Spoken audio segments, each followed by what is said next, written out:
esto lo primero que vamos a hacer es limpiarlo. Echamos un poquito aquí de alcohol isopropilo, ponemos un bastoncillo por ejemplo de los oídos, le damos y limpiamos la plaquita bien para que la cinta de Capton pues pegue. Ahora cogemos la cinta de Capton y lo que vamos a hacer directamente es pegarla encima. Y una vez que la pegamos encima, vamos a hacer que esto pegue aún más.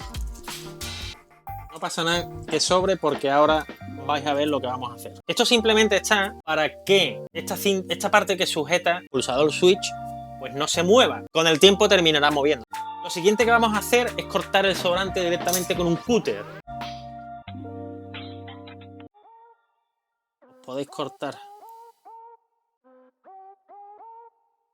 Y simplemente ya veis que... Mucho cuidado.